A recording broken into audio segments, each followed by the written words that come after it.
Hello, everybody. My name is Maddie Ross, and I'm one of the Associate Directors of Admission at Colorado College. And I'm pleased to welcome you to our session today.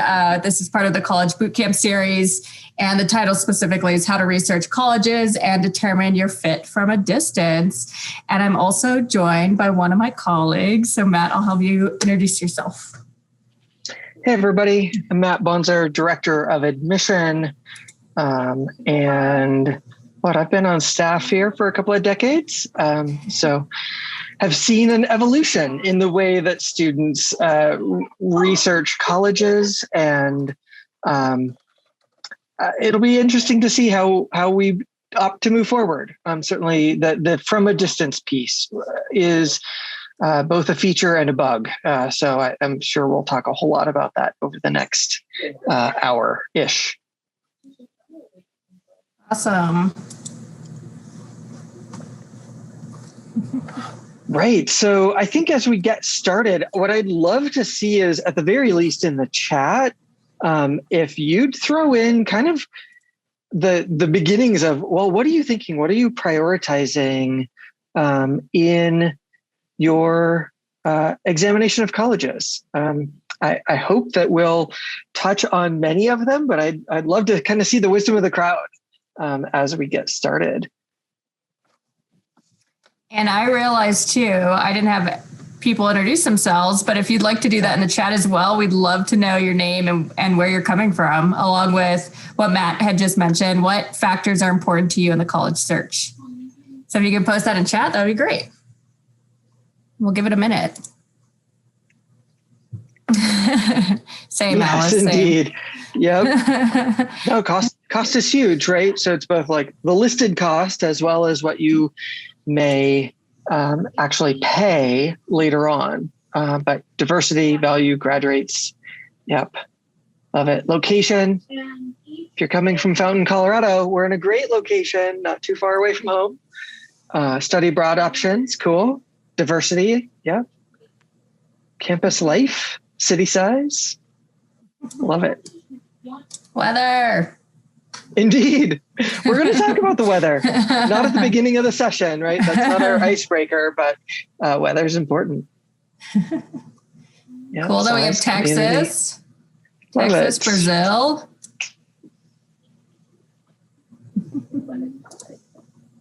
Location. Majors. Yep. School culture. Colorado's my favorite place ever. All right, everybody should just look at location. We're good. LA. Nice. A lot of Texans. I'm very worried about the cold. Hannah, Colorado's 300 days of sunshine, so you're in the right place. Financial aid, diversity majors, block plan. Awesome.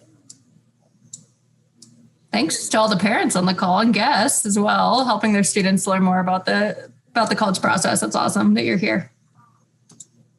Love it. Yeah, these are all great reasons, right? Like cost, location, size, majors, diversity, community, the city that it's in, like all of those kind of weigh in.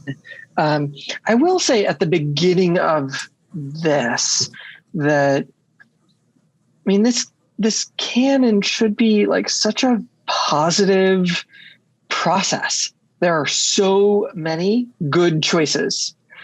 Lovely to think that you're on our Zoom call and that Colorado College is one of them, but like, there's lots and lots of good choices, and you're going to have to kind of wrestle with all of those differences and sorting through the many good options that you'll end up with.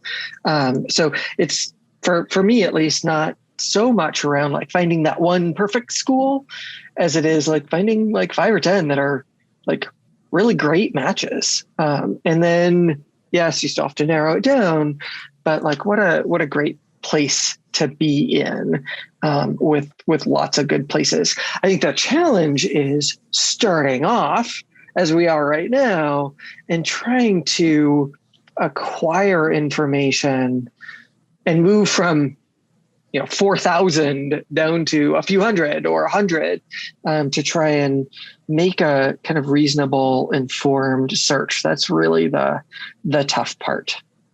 Mm-hmm. And actually, that's a good segue because we wanted to talk more broadly about how to get started. And it's definitely important to start making a list of colleges that you're interested in. And we're going to talk about how you can do that based on virtual opportunities and on-campus opportunities. But it's always good to have a mix of the schools that you're looking at, like your safety schools. So schools that, you might feel, pretty secure in getting into. And then target schools, those that match your credentials, you feel pretty confident, but you're not entirely sure. And then those schools with that are more selective and harder to get into. It's good to have a mix there. And then we also encourage you to go beyond the college website because there are many fabulous opportunities to take advantage of. And so we're going to talk about some of those today. And then, yes, virtual and on-campus components, like Matt mentioned. It's been a hard year this past year, I think, for a lot of students to figure out what their fit is from their computer screens. But we're hopeful, based on the quality of the virtual opportunities, that you're able to glean what fit might be for you and whether or not you fit in with our various institutions across the United States and the world, but more specifically Colorado College, if that is something that you're interested in as well. So those are just some overarching things. But Matt's going to talk about online search engines. Indeed. Yeah. So there's a lot here. But obviously I'm trying to think of how big picture to start. So let me just jump in, right? There are a lot of third-party researching tools, things like College Board's Big Future or Niche or CapEx, right? They're big kind of college search websites that you can plug in some set of criteria, have it pop up with a set of results that you can then sift through. I think there are two key points to keep in mind around colleges, around the tools that you're using, which is that we're an enterprise that exists in part, in our case, with tuition revenue. For college search tools, they're businesses. They exist because colleges advertise on them or that they've got some other source of revenue. And so you should not expect them to be purely neutral in how they show results. They're doing that, catering to, in some cases, their colleges who are members of those institutions or of those companies.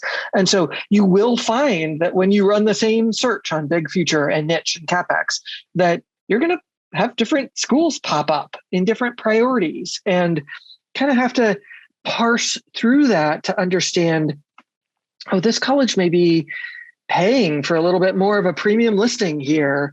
They're a little bit higher up on my list because they've paid for that real estate on that website. And so that doesn't make them a bad school or anything like that. But to just say, just because a research tool pops it up as your top 5 doesn't automatically make it your top 5. That's a starting point to say, well, what is it about these schools that really should click, and does it click for me? But their allegiances are not strictly to you and building your search, though that is kind of the general direction that they're going in. I would say, kind of phasing over to that registering online piece, that's similar as you register with College Board for the SAT or with ACT. Your school may be using Navient or Score or Maya as a kind of curation tool as you build out your list. But those are companies too. You're going to get some recommendations here and there on those, nudging you toward particular schools that you might not have already thought of. Some of that is just because the software thinks that might be a really good fit. And some of that may be because colleges are trying to get on your list. So just pay attention to why one platform may make a recommendation or another. But in both of those first two columns, the research tools and registering online, I think the other thing as you're probably all too quickly discovering that your paper mailbox is now full of a bunch of mail from a bunch of colleges you've never heard from, is that many of these third-party tools have little check opt-out box around letting colleges send information to you, and they're licensing your name to all of those schools. When there are schools that really are bugging you on email or in print, feel free to unsubscribe liberally. They don't want to spend money sending you too much paper, but they do want to entice you with what a great institution they are. And so early on, it may be worth sifting through all of that and saying, what do I see here in all of this material? But as you make your way through, as you really narrow your list, please take the license to try and get yourself off those mailing lists so that you're not being bothered by schools that you're really not fully considering. But please know that that is one of the ways in which you begin to get mail. It's not simply by filling out their inquiry form at an individual school, but that each of those third parties may be sending your name on to interested institutions. And Matt was talking about material. I was just thinking about when I was looking at colleges, I was looking at sort of like the tone of the material, what they presented to me, what it looked like, and whether or not I sort of jive with that. I remember one of the schools I was interested in, it had like a collage, and I thought that was really cool. It kind of just looked like a student had made it. And I really liked that. That was a sort of a vibe that I was looking for in a college. So I think it's important to pay attention to those things too, and that those things are very intentional. We also wanted to mention virtual opportunities. This past year, we've definitely moved all of our operations to Zoom, basically. And we are trying to present students with an accurate depiction of who we are from a computer by offering various different types of sessions. It's always great to get a general information session in that usually gives you the groundwork for really understanding an institution from a broad level. Most colleges should be providing a general information at this point. It depends on when they're offered, but we do offer a lot of information sessions. So if you want to jump on those, that could be a really good idea. Some are offering tours as well. We are offering live virtual tours where students are actually walking around campus with a iPad. I don't know my devices now. And they're actually answering questions in real time, which is helpful. So you are able to do that. We do have various open houses as you get into your senior year as well. So we try to offer what we would on campus to you virtually, which allows you to interface with a bunch of different people on campus, like alumni and staff and faculty, to really help you glean fit. You can interview on virtually. So what's really cool is that a lot of campuses will offer interviews that are administered by current seniors or fourth year students at an institution. So that gives you a really nice opportunity to connect with a student and ask questions and really quiz us to get a sense of whether or not you're going to fit in. So interview opportunities are available currently at CC, and then other places are probably soon to be opening those opportunities. So all of that's on our website.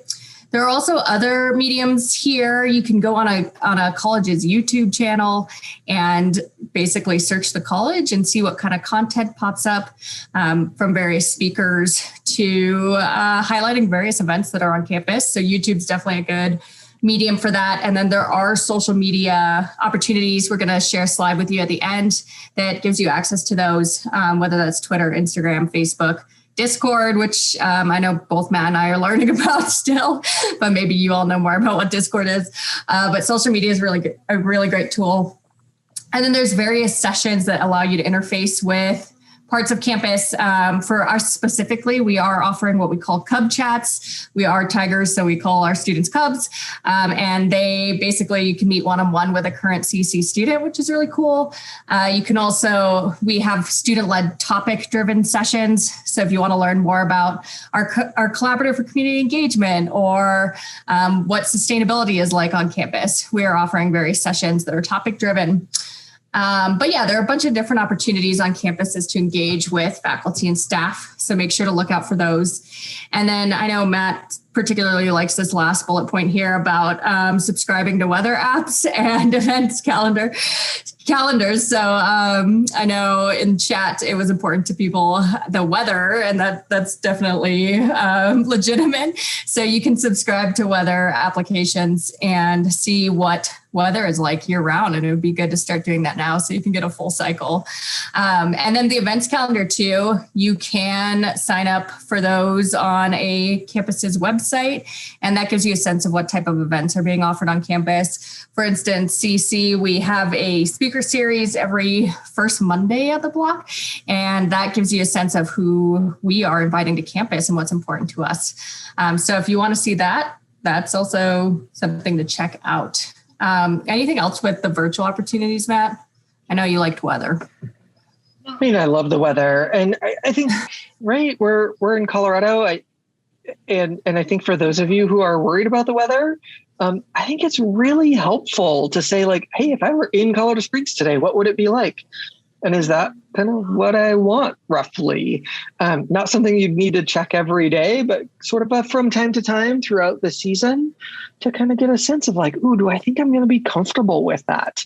I think the same is true with events, right? You're trying to put yourself in the shoes of students who are on our campus and saying like, hey, if I were one of those students, are there events going on that I'm going to be pretty excited about? And I'd be telling my roommate like, hey, let's go tonight. I think trying to imagine yourself at that institution in that way can be really, really helpful. Some of that, yes, can be through the picture that admission offices are sending, but to the degree that you can kind of get the full scope of the institution directly, that's also helpful. And there's a question that came through the chat about demonstrated interest. And yes, we definitely are able to see what you're engaging with online. That's definitely not the only factor we use in determining whether or not to admit a student, but it's something that we pay attention to. We are a selective institution, as are others in the United States, that can only admit so many students. So if you are engaging with institutions online, that is really helpful. We also see whether or not you've attended virtual sessions as well. So all of that comes to us. And I know that that's been a point of anxiety for some students who can't get an on-campus visit that we do see if you have attended our virtual sessions. There are also on-campus visits. I know a lot of campuses haven't released a visitation statement yet, but if they do, we just wanted to let you know what is definitely possible with some restrictions through COVID, of course, that we anticipate coming up. But you could attend an information session in person. You could also, of course, tour campus with a current student. You could potentially eat lunch in the dining hall, which is really cool. I know that we all miss lunch in our dining hall. You could interview on campus. You could have an overnight with a current student on that campus, which really allows you to like step a day in their shoes. I don't know when overnights will become a thing again with COVID, but maybe one day. And then you could attend a class. So you can actually sit in on classes on campus and get a sense of whether or not that's a fit for you for your education. And then you can visit various offices on our campuses as well. So if you had questions about financial aid, or you wanted to meet specifically with, say, someone who represents the economics department, there are opportunities for you to do that as well. So on top of the virtual opportunities, some campuses might be opening up for on-campus visitation soon, which is really exciting. Summer weather in Colorado is better than Texas heat, 10 times better. Yeah, I would agree with that. For sure. Dry heat. Mm-hmm. Yeah. I used to recruit in Texas, so I totally know. Yeah. Maddie, to go back a little bit on that demonstrated interest, I think as we think about it as an admission committee, I mean, yes, we can see if you're opening emails. It's hard to disprove or prove the opposite, right? Like, just because we don't have record of you opening an email doesn't mean anything. It just means we don't have a record of it. And so we're pretty cautious to say like an email open is kind of like a pretty light thing. I think what we're particularly interested in, maybe it's more about kind of the formulation of CC with a block schedule, is has this student taken steps to inform themselves about the institution? Do they know what they're getting themselves into? And so some of that can be done with some of the written portion of the application, could well be done in an interview or other ways as well. Maybe it's sort of ticking the box if I went to the high school visit or I showed up at the college fair or whatever, maybe. But like, I'm not sure that those are really substantial conversations, the like 2 minutes at the college fair that you spend. And so I think we're looking for other ways that we can show that a student just like knows what they're getting themselves into. Not that they're committing up front, not that they're just like checking every tick box that they possibly could, but that there's some level of information there. And then I'd say if you have the luxury to visit campus, like I think so many families do come through and do the info session, campus tour, 5 minutes to the bookstore and out. And I think if you have the luxury of time to be able to sit on a park bench and overhear what current students are chatting about, like grab a cup of coffee and just like understand kind of the pulse of what's going on beyond what the admission office is formally showing you, that can give you just as much insight once you've kind of narrowed down by institution type. Awesome. So that was a lot about researching colleges. We wanted to shift gears to talking about determining fit, and then we'll wrap up today. Matt's going to tell us a little bit more about size. So now we're just transitioning. You're thinking about where to go at this point and what things are important to you, and we wanted you to consider a few of these factors. So Matt, tell us more about size. Yeah, I mean, obviously, like it's a blunt instrument, but many search tools, of course, have parameters in there in terms of their total enrollment or total undergraduate enrollment that you can sort of filter through. Obviously, there's a much broader range of institutional size at the collegiate level than there is at the high school level. And so trying to envision what size institution suits you is pretty difficult. Right? Maybe some schools in Texas, right, are in the 4,000 or 5,000 student range, but few are in kind of the flagship university range of 25 to 35,000. So it's kind of hard to picture what that's going to look like. And so thinking about even at a smaller level of what do you want an individual classroom experience to feel like for you? And then can you find institutions that do that? And that may inform the overall institution size that you're looking at, right? So at CC, our average is 16 with no more than 25 per class or per professor. And so that's going to be one particular kind of classroom environment that's going to suit some students really well and not suit other students really well. And so thinking from that micro level of what do I want this experience to be like in this 1 hour of class? And then how do I then find an institution that does that across all of its classes can be quite helpful. But it's a hard thing to imagine. Oftentimes, as you're thinking about other factors that we're going to talk about, major and so on, depending on how specialized you are there, that may also dictate the size of institution that you have to choose from. Right? Or if you want integrated graduate programs, you may end up at a school that's much larger because it's got grad programs attached to it. So there are some interconnected aspects there. You got to kind of think about your personal learning style, how you want to navigate. If you want that to be kind of an active learning, discussion orientation, or if more of a lecture format appeals to the way you operate, that may argue for a shift in size. How much personal attention you need, not just from your main faculty member, but from an academic advisor or an RA or the career center. Different size institutions may be able to cater to that in different ways. And certainly as you've got a specific academic interest, you may find that you're at a much bigger institution. I will say, though, that even at CC, I found that seniors will reference that they're continuously meeting new people. But there is this feel of like, yeah, I know a lot of people here. even at a school of 2,200, pretty small place. And yet you're probably not going to know everyone, feel like you have a good platform, but still meeting new people. And so trying to figure out what that balance is of how much you want to be known and how quickly may argue for a smaller school or a larger school. So thinking about kind of how you want to navigate as a student certainly is key. Yeah, I like what Matt said about the type of support that you want to receive from a campus. I think a lot of students are thinking about like social fit, and I would try to think a lot about accommodations or what you're going to need from a professor, things that maybe you're not thinking about now, but will be important for you later. I know they were for me. I thought I wanted a big place and I ended up at a small place, and I really benefited from that individual attention. There a lot of questions are coming through in chat. I just want to let everyone know we will try to answer those at the end after this presentation here today, because I know they don't necessarily pertain to this subject. So we'll definitely make note of that. So size, definitely something to consider. Location is also something that may be important to you. I know it was for some students in the chat.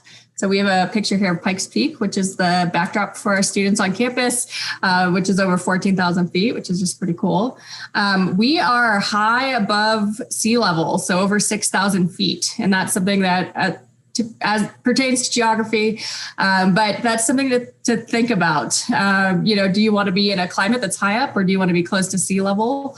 Do you want to have mountains behind you, or do you want to be next to prairie land? I don't know what specific thing you want to have in your college life, but that might be important to you.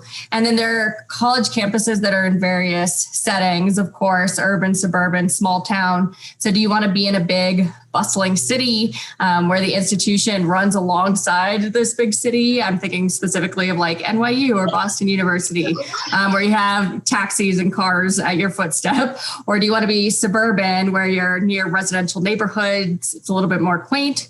Or maybe you want to be in a small town where maybe there are more cows than people. Whatever that is for you, I think it's important to start thinking about what's going to be a best fit in terms of the location. I will also note that distance from home is important. I do feel that a lot of students feel like they can't be far from home, and I would encourage you all to consider places, even if they aren't nearby. They might surprise you, and there are also a lot of great support systems on campus to make you feel at home, even if you aren't close to home. So I know I work with a lot of students on the East Coast, and they say like, I don't want to leave New York. And I'm like, that sucks, because there's so many great places. And as someone who I grew up on an island, I went to school on the mainland. I can definitely attest to feeling insecure in the beginning. And then I always just encourage students, get through your first semester. And then if you can make it that far, you'll probably stay for 4 years. So there are, like I mentioned, various great support systems. You will most likely, if you're away from home, you're going to be living on campus. There are resident assistants there. Should you feel like you need something when you're away from home, there are people that you can reach out to support you.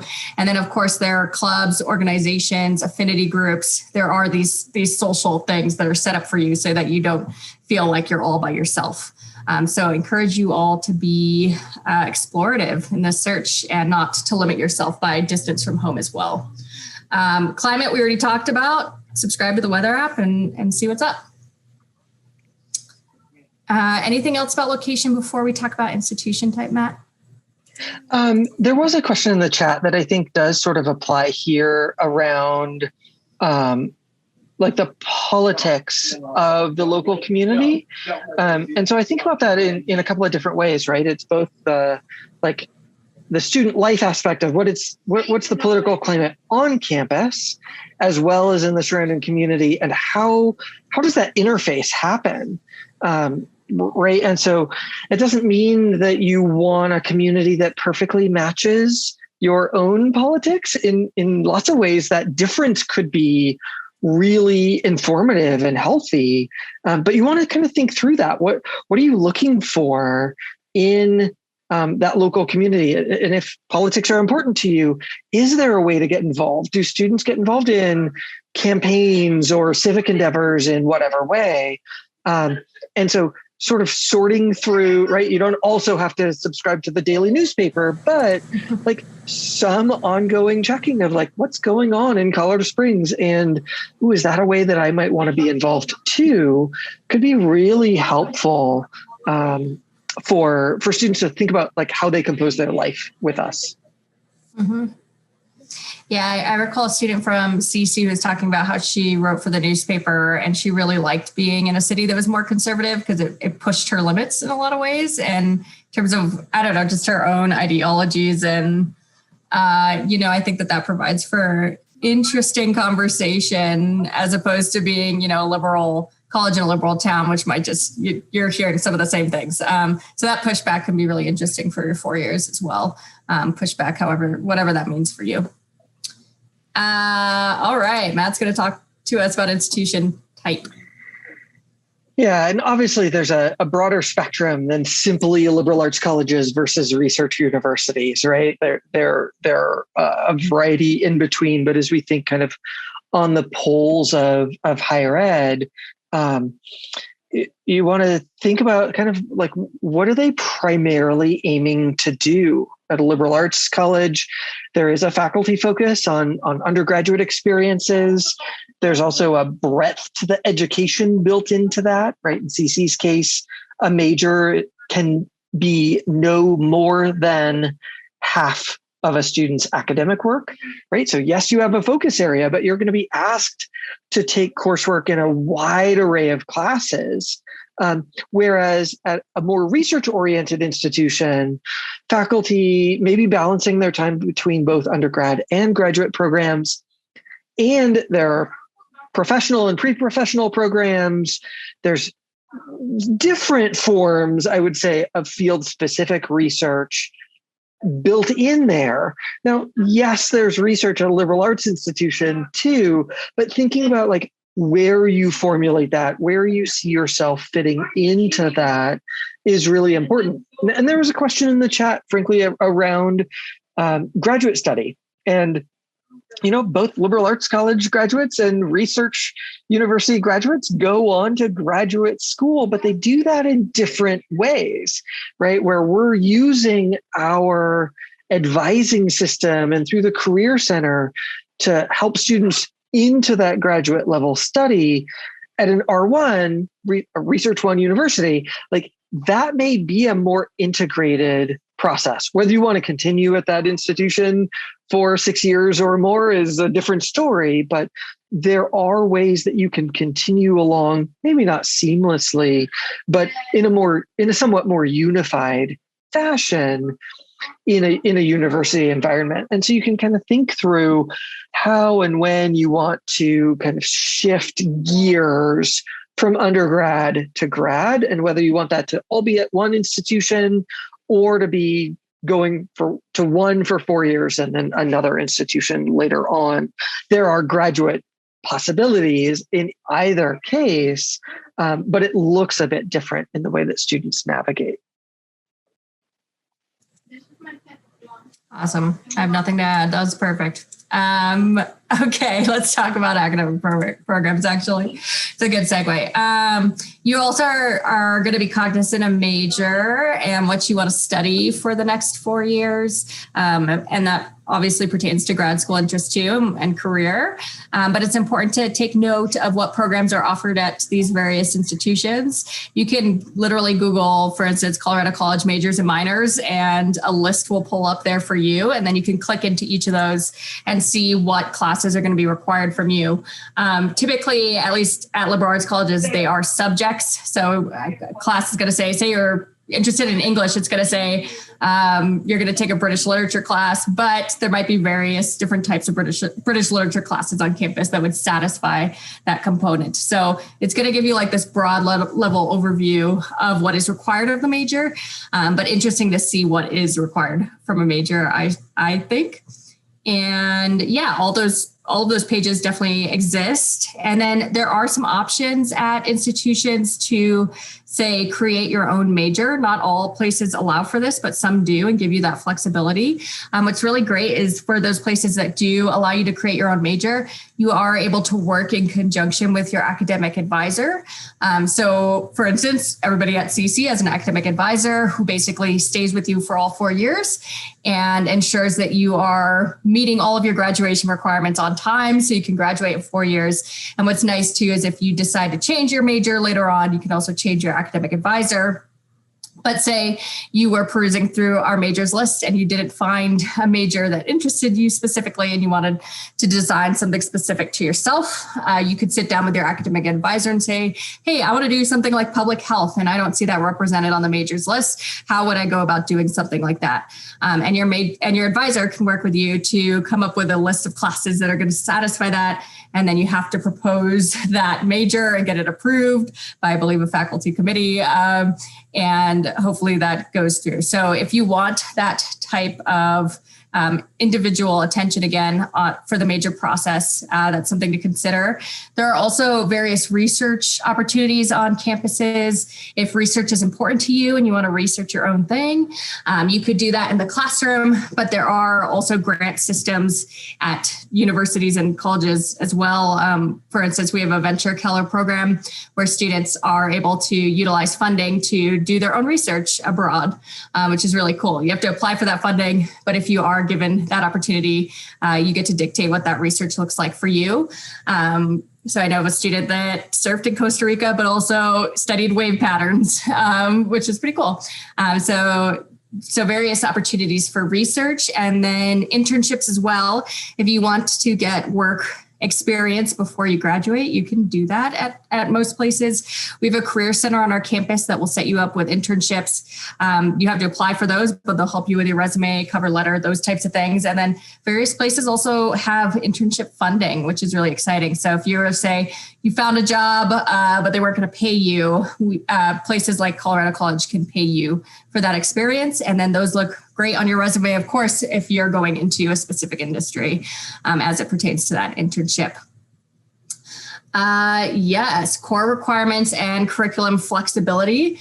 That is something to keep in mind as well. We, for instance, have requirements that you have to fulfill before you graduate. What's great is that we say, here's a list of things that you need to complete, but you get to choose what classes are going to satisfy those requirements for us. Whereas some institutions might say more specifically, you have to take this list of classes and you don't really have a choice. So if that's important to you, that you do have that curriculum flexibility, that's something else to keep in mind. So I know, like, for instance, I'll give a personal example. I wasn't the best math student. That wasn't something that interested me. And I took a class called Math and Many Cultures, and that was super exciting. And we got to learn a lot about sociology and anthropology of various native tribes across the world and how they use number systems. So that was really cool. And that spoke to curriculum flexibility. So important to be asking those questions too as they pertain to core requirements. Yes, most college students change their major at least once. That is something that you can do, especially at liberal arts colleges. And for us specifically, you have about 2 years to declare your major. So you have that time to take a bunch of different classes on campus and figure out what really speaks to you. And again, you have an academic advisor at your fingertips who can continue to engage with you in those conversations so that you can narrow that down and then declare your major. Whereas some programs, you might actually have to apply to a major and then you're with that major for 4 years. So it just really depends on the type of institution that you're looking into. But keep in mind, academic programs are definitely, I think, the point of college and should be important to you. Cool. Anything else, Matt, before student life? No, I think that's great. All right. A few more people, and then we'll take questions at the end. All right. I've referenced this in a couple of different ways, right? But is whether you're visiting in person or virtually or looking through a paper view book or whatever it might be, right? You're trying to create a 3D experience of how you might understand yourself in that context. And how is the institution going to help shape you, provide resources, challenge you? And so, you've got to think about the kinds of organizations that you already know you want to join, and that you're just super excited to audition for or sign up for? And what are those things that are maybe intriguing to you that you're like, ooh, I haven't done that before, but I might want to try it out? That could be a place where you might stretch, right? So that is around student organizations, certainly around athletics. Are you looking to continue? And if so, is that at the varsity competitive level? Is it not through NCAA sanctioned programs? Is it purely recreational that you just want to get out and be active and meet people? Is that one of the values that you're bringing with you to the college campus? And I think actually to Grace's recent question in the chat around housing, right? So how many students live on campus? And if they don't, where the heck do they live anyway? Right. So to answer your question, Grace, about in a typical year, not this year, about 80% of our students live on campus. It's guaranteed for all four and required only for the first two. So many students in the upper classes opt to live on campus voluntarily. And so that's something that works for CC. We value a close-knit community. We've got lots of housing available for students, but we also value a degree of flexibility as students grow through their 4 years with us, that may include them opting to live off campus because it suits their individual purposes. Okay, so you kind of understand that framework. So what does that mean? Do those students who live off campus live a block away? In CC's case, yes. Or is that more of a driving commute, right? What does that mean about campus at 8 or 9 o'clock at night? Are there going to be people nearby that I can hang out with? Are there going to be people in the study lounge along with me? So thinking about what that might look like from a housing standpoint and how much you want that to be core to your experience versus flexibility to be able to kind of move your own way. I think one of the things that's maybe hardest to glean, and I don't know, Maddie, I'm looking at you on Zoom, but like maybe especially from admission offices, is around kind of this nebulous concept of culture where, right, it's not something that you can all too easily document in statistics, right? We tend to describe CC students as highly motivated, curious, engaged, imaginative, but like there's no stats around any of that, right? It's a much more collaborative than competitive place. I feel like I know that having been at CC for 20 years, but there isn't really a metric that's easily searchable in that regard. And so I think it may, I don't know about require, but to really get a good sense of that, you probably need to talk to current students about how they navigate their way through that, because it seems like a much more nebulous thing to try and understand. You can kind of see it from our images. You can kind of get a sense of how students dress, you can watch them interact with each other. But it's a much harder thing to really kind of capture what that, 24/7, not 365, but 200 days a year might really be like in fellow students' approach to life, not just academic life, but life at the college. And then Hannah's got another question, and sorry, Maddie, Hannah's got a question about Greek life, right? And so I was chatting with a student today about Greek life and knowing, okay, like, so CC is a place that has 3 sororities, 3 fraternities, semi-residential system. Like, that can be a pro or con if you're looking for a really intensive, organized Greek program. CC may not be that place for you because it has a relatively low population, but it's certainly above 0, right? So if you're only looking for schools with no Greek system, CC is not going to be on that list. And so thinking about kind of where your boundaries are and how much is the right amount, what your kind of tolerances are, is really important for life in college. Okay, sorry, Maddie, go for it. Oh, you're good. I think Greek life events are also inclusive of people not involved in it, right? When you say so, yeah. Yeah, especially at liberal arts. Yeah, I mean, CC's population is maybe 12%, something like that. And so what is that, like 250 people? I also was not a math major, so it's in that ballpark. Like that, each chapter then has about 45 people. They're not going to be able to create an enclave that excludes everybody else. Like that's just too small of a social circle. And so they inevitably will be more inclusive. I think you're right, Maddie, like probably pretty typical of liberal arts colleges, but that's not said with a whole lot of experience. Yeah, a lot of interesting Greek life today, huh? I was also going to mention, I know we said you should try to peruse other opportunities outside of the website, but I do find that trying to figure out culture from a website can actually be kind of helpful and interesting. I'm thinking specifically, like if you Google college's mission statement, that can be really helpful. Some colleges have a list of things that they value on their website. I'm thinking specifically about how CC has an anti-racism implementation plan, and a lot of colleges don't really have something like that. So, you can also be on our homepage and click into mission statement, things like that, and find out a lot about what the institution values as well. On top of all the virtual engagement opportunities, of course. Okay, I think I'm next, and then we're going to wrap up here in a second and get to any last minute questions. Cost is definitely something to consider if that is something that's important to your family. I know it definitely was for mine. We just wanted to break down a few things here. So tuition versus cost of attendance, that is something to make note of. Tuition is what you're paying for, the education that you're paying for.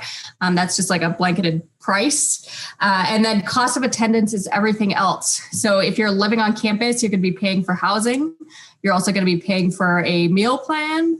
You're going to be paying for books. You're going to be paying for transportation. You might be paying for health insurance. So those are two different things. Tuition is paying for your classes and the education that you receive. And then cost of attendance is everything else. So it's important to keep in mind when you're researching colleges to ask about the cost of attendance, as that is going to be the full price.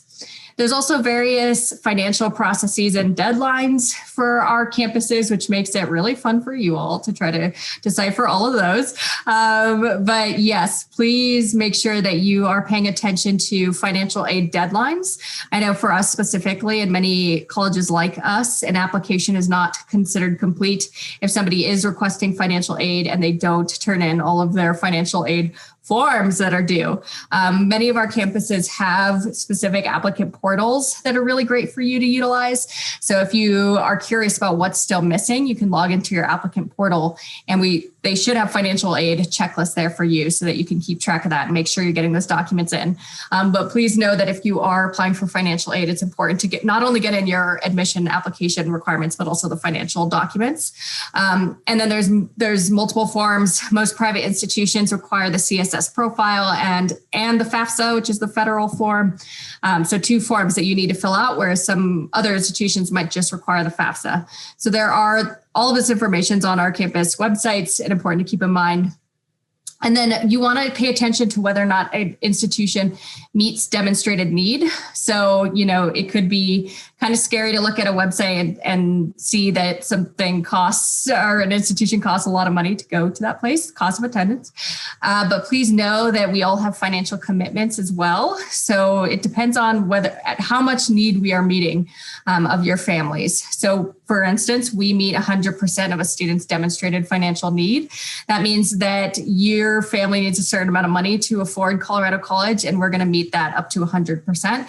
Whereas some institutions might not have that 100% agreement, and they do what we call gapping, where they're only going to meet up to a certain percentage, and then it's up to your family to figure out how are we going to meet the rest of it. We don't want students to have to do that. So we give you a full package to afford CC, which has various compositions depending on what your family is bringing to the table. Usually financial aid packages are comprised of grants, which is money that you don't have to pay back, or loans, which is money that eventually you have to pay back, and a work study allotment as well, which means you'll be working on campus to make a portion of that back. And then it's very dependent on your family's financial situation. There are various tools online that you can take advantage of, one of which is called the net price calculator, which most colleges and universities have, where you basically take a tax return and you input financial information, and that will give you a pretty realistic picture of what a financial aid award is going to look like for your family at that specific school. And then there's another quicker form called My Intuition. So we always encourage students, especially if they're applying early decision to these places, which is a binding commitment. You're saying, if I get in, I'm going, that you utilize those various tools so you feel really confident about the financial piece. I wish I knew this information when I was looking at colleges, but it was good that I applied to a bunch of different types of institutions and ended up going to the college that met 100% of my need. And I had no idea about that beforehand. But now, looking back, I wish I knew that information. So I would ask, I think that's a really important question to ask colleges, how much need, what their commitment is to how much need that they're going to meet for your family. I think that's the most important thing. Anything else, Matt? I mean, I would just say, this is probably the hardest part of the college search. I'm thinking about, the conversation at the dining room table of finding that perfect school, but that costs a great deal of money, right? And that's a really challenging family conversation, but I think one that really has to happen pretty early on in the process to talk through what y'all are prepared for and what you're not prepared for, so that you can kind of clearly lay out those decision points. And I think about student loan for sure, right? There's a big topic across the country around student indebtedness. And so there's a lot of concern there, as there should be. And so you got to kind of talk through as a family, if I take on loans to go to this college, what is that going to mean for my choices later on? And is that a good choice? Am I comfortable with that? Well, that may skew which schools look like better fits for you. If you've got some schools that have no loan policies and others like CC that do apply loans as part of their financial aid process. So I think being able to expose that early on and saying, ooh, this doesn't feel comfortable for our family, doesn't feel right. Great school, not for us, can be really powerful to give yourself some agency. I would also say that, especially from a cost standpoint, net price calculators are great, but as you make your way through the process, please feel that you have the agency to reach out to offices like our financial aid office to ask questions. I did the net price calculator. I'm not sure this makes sense. Can you go over it with me? And they will take on that counseling role to be able to kind of speak to, here's what we see on our end of things, and try and compare notes. You may not 100% agree, but to at least understand how that data gets interpreted. Mm-hmm. A question that I get asked a lot is whether or not institutions need aware and need blind. And I find that many students don't really know enough about that question because what they're assuming is that if an institutions need blind, then they have all this money to throw to students that are going to meet 100% of their whatever they need. And that's definitely not the case. So need blind means that admission office is not considering what a student needs financially in the process, whereas when they're making an admission decision, whereas need aware means that we don't have unlimited resources financially for our entire class, but that we're cognizant of the financial need when we're making admission decision. But some like us, as a college that's need aware, we meet 100% of need for all students that we admit. So I think there's a misconception there, and I just wanted to clear that up: need aware versus need blind. And yes, cool. I think we're going to wrap up now, Matt, with the last slide, and then see whatever questions we can answer in like two seconds. Yeah, I mean, this is a rehash a bit of like really trying to prioritize those things that are most and least important, and kind of what your tolerances are of like, right, weather is really important. Well, what do you mean by that? Like, is that 95% humidity or 95 degrees or both in combination, whatever? And thinking about like, where are your flexibilities? What are you willing to trade out for something else? And how can you really go about measuring and observing those things? And so, I mean, it is a research process. You should be coming up with lots of really good answers of like, I can really see how I could thrive here. That's the ideal, is that you find lots of places that could suit you well, ultimately narrowing it down to one that you think has that best combination in there. And this is your process. Like there are some schools whose names you already know who capture, I will say, way too much time and attention in national press and people's minds. And that's not where most students go to college. And so you've got to take some ownership to discover something new and to find a school that maybe not quite as many people have heard of, but that really suit your individual goals more than other students in your class. So I think taking on that discovery can be a lot of fun to say like, "Ooh, I found a gem that nobody else knows about, and I'm so excited about it," right? Like, and not just going for those big names that you already knew on day one of a college search. So I think being able to dive deeply in that way is helpful. Awesome. We have a few questions.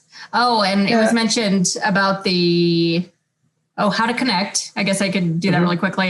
Yes, you can get in touch with current students. Like I'd mentioned, we do offer Cub Chat. So if you're on our Virtual Opportunities web page, you will see something that says like connect one-on-one with a current CC student. And you can sign up for one of those opportunities. We're about to post for May, so please do that. And then also, if you just want to email with somebody, please reach out to admission@coloradocollege.edu, and we can put you in contact with somebody with similar interests. And these are also all of our social media handles. So if you want to connect with us that way, again, a good way to assess culture. And it looks like we had a question about test optional. Yeah, there were a handful of questions about standardized testing and whether you need to take the test at all. If you take it, do you need to submit it or not? Can it hurt to include scores? And so I'm sure there's another Bootcamp series session that we could recommend that's more probably towards summer, is my guess, around like the application process. But I mean, what we're hearing so far, right? We went test optional just before the pandemic. Well, we are test optional now. We will remain test optional. So for CC, do you need to take it? No. But are you considering other schools? Probably so, right? And so do you need to? Well, you kind of need to balance that with your list and how likely those schools are to go into a test required scenario next year. I mean, it's not an unhealthy thing to do. It's 4 hours per time with a number 2 pencil. I think there's probably better things you could be doing. But it's not unhealthy necessarily. But, you know, is it a tool that you could have in your pocket if you needed it? Yeah, maybe. Do you want to submit those to the institution? Well, maybe. You get 4, in the case of the SAT, at least I'm more familiar with that. Like you get 4 score sends right when you take the exam. Cool. Do you want that college to have your score? Maybe, maybe not. In our case, students will still opt in or opt out of score consideration when they submit their main application. So even if we have a score on file, you tell us at the point you apply whether we can see it or not, right? So it's sort of a 2-step process for us. And I do think, you know, you should pay some attention to a school's middle 50% score range to give you some idea of where you roughly fall there. It's not so clear to say if you're in the top half, always send it. If you're in the bottom half, don't send it. It's not quite that clear, but to try and understand, like, what is their range? How broad is it? Where do I fit in that? Do I think that's going to be strategically helpful in making a case for admission? Or is that something that maybe I don't need them to see? And maybe set in balance with the rest of your academic work, grades, coursework, recommendations, and so on. I'm thinking about like, with a score, what story does that tell? Without a score, what story does that tell? And really, you can ask individual colleges how they might see that. In our case, we work really closely with our readers to not form a judgment merely on the decision to opt out. Like the decision that we understand from the student is they opted out. And nothing beyond that.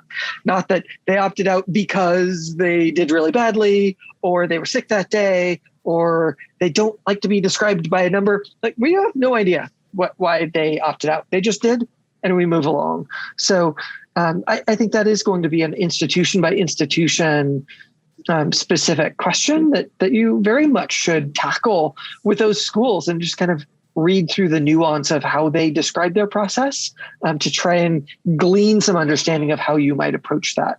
Your counselor, if you've got access to a school counselor, will be helpful in that regard as well, because they're really up on all of the shifts of policy change, as so many schools went test optional this year. Some may be going back for next year, and kind of understanding what those shifts look like.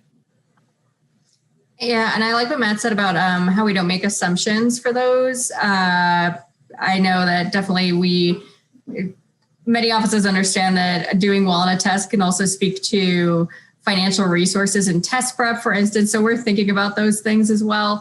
But other students do well because they really tried hard and academically prepared for it. It's just variable. So we keep those things in mind and consideration. And I also think a test score, we look at it for 1 second, whereas the rest of the application takes much longer. So rest assured too that whether or not you submit, or if you do submit, it's definitely not going to be the make it or break it for your entire application. We look at everything else.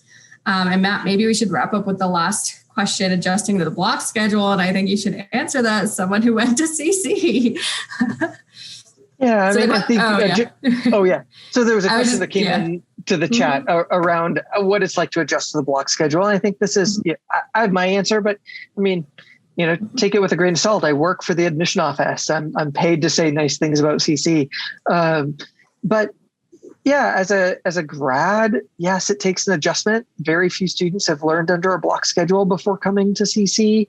And yet, I think the institution is pretty self-aware to understand how students need to be guided in, to understand expectations, strategies, and so on. So it's doable. Students who can make their way into CC and earn an offer of admission are completely capable of success on a block schedule. I think it's more, is that a style that you prefer to learn in? And so, it takes a couple of blocks to kind of get the rhythm and the pace of it. It's not onerous so much as just like understanding how much is enough for a class, and that you don't have to work 16 hours a day to do good work on a block schedule, but you do need to work more than 3 or 4, and trying to find that balance of how to build your day out in a really healthy way. It took me a couple of blocks and lots of conversations with faculty, with advisors, with upper class students to make sure that I was kind of navigating appropriately. So it's obviously doable. Everybody's kind of adjusting to it as they come in. And I was also going to mention too, something I think is really cool about the block schedule. We always get asked about hard or difficult blocks that you maybe don't like so much. And what I always hear from students is that they really like just being in one block at a time to go through that, because everybody has the same struggle. And so you can all like convene in the library and try to figure out how to answer questions on the test or something like that. So it's really nice that you have that camaraderie in the block system as well with your classmates to get through any difficult classes. Whereas you're in a semester system, you're jumping from class to class and nobody really has the same schedule. So I find that that's really cool. I think we can wrap up. We're over time. Thank you to all of you who attended today. And yes, we will let you all know when on-campus visits commence. That is definitely something that we are going to notify you of. And because you are all in our system, you will get that email. So we'll definitely make that known to you. But thank you all. We really appreciate your time. And we look forward to more conversations as you become high school seniors, which is super exciting. Woohoo. Thanks, y'all. And thank you, Maddie, for hosting. This is fun. Oh, my gosh. What a way to end our day. Yeah. Happy Monday. Bye, all. Take care. Thank you. Bye. Bye.